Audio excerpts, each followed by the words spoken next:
দোল উৎসবে খাবার ডেলিভারি দিতে গিয়ে দীপা হঠাৎই খুঁজে পায় ৫ বছর আগে হারিয়ে যাওয়া রূপাকে। হ্যাঁ বন্ধুরা, আমরা এমনটাই দেখতে পাবো অনুরাগের ছোঁয়া ধারাবাহিকের আগামী পর্বগুলোতে। বিস্তারিত জানতে আমাদের চ্যানেলটি সাবস্ক্রাইব করে ভিডিওটি না টেনে শেষ পর্যন্ত দেখতে থাকুন। দীপা দীর্ঘদিন ধরে রূপাকে খুঁজে চলেছে, কিন্তু কোথাও তার হদিস পায়নি। একদিন মন্দিরের আশেপাশে খুঁজতে গিয়ে সে রূপার একটি ওড়না খুঁজে পায়। তখনই দীপার মনে হয় রূপা নিশ্চয়ই এখানে ছিল, কিন্তু কিছু গুন্ডা তাকে জোর করে তুলে নিয়ে গেছে। রূপা পালানোর চেষ্টা করলেও পুলিশের উপস্থিতির কারণে সহজে বের হতে পারে না। তবে সুযোগ বুঝে সে গুন্ডাদের ধুলাই দিয়ে অন্য এক রাস্তা দিয়ে পালিয়ে যায় এবং শেষমেশ একটি আশ্রমে আশ্রয় নেয়। সেখানেই ধীরে ধীরে বড় হতে থাকে রূপা। অন্যদিকে দীপা রূপাকে না পেয়ে ভেঙে পড়ে। সূর্য এই ঘটনার ধাক্কায় কথা বলার শক্তি হারিয়ে ফেলে এবং চলাফেরার ক্ষমতাও কমে যায়। দেখতে দেখতে কেটে যায় ৫ বছর। এখন সোনা এবং রূপা দুজনেই বড় হয়ে গেছে। দীপা এই সময়ে নিজের একটি খাবারের ব্যবসা শুরু করে। একদিন আশ্রমের দোল উৎসবের জন্য বড় একটি খাবারের অর্ডার আসে।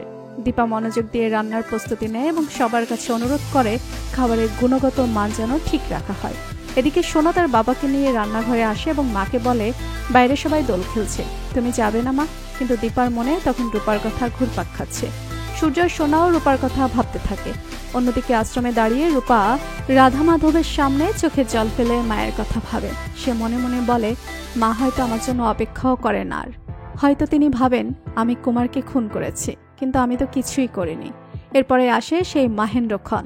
দীপা খাবার ডেলিভারি নিয়ে আশ্রমে পৌঁছায়। আশ্রমের ভেতরে ঢুকেই তার মনে হয় এখানে কোথাও যেন রূপা আছে। সে মন্দিরের দিকে এগিয়ে যায়। ঠাকুরকে প্রণাম করার মুহূর্তেই প্রসাদ দেওয়ার জন্য সামনে এসে দাঁড়ায় রূপা। দুজনের চোখাচোখি হতেই দীপা বিস্ময়ে স্থির হয়ে যায়। ৫ বছর পর হারিয়ে যাওয়া মেয়েকে নিজের সামনে দেখে সে কি করবে? রূপাই বা কিভাবে প্রতিক্রিয়া জানাবে? বন্ধুরা, তোমরা কি মনে করো এই পুনর্মিলন কি সুখের হবে, নাকি সামনে আরো কোনো বাধা অপেক্ষা করছে? কমেন্ট করে জানিয়ে দাও তোমাদের মতামত। আর আমাদের চ্যানেলে নতুন হয়ে থাকলে চ্যানেলটি সাবস্ক্রাইব করে রাখুন, যেন অনুরাগের ছোঁয়া ধারাবাহিকের আগামী পর্বের আপডেট ভিডিও সবার আগে পৌঁছে যায় আপনাদের কাছে। ধন্যবাদ সবাইকে।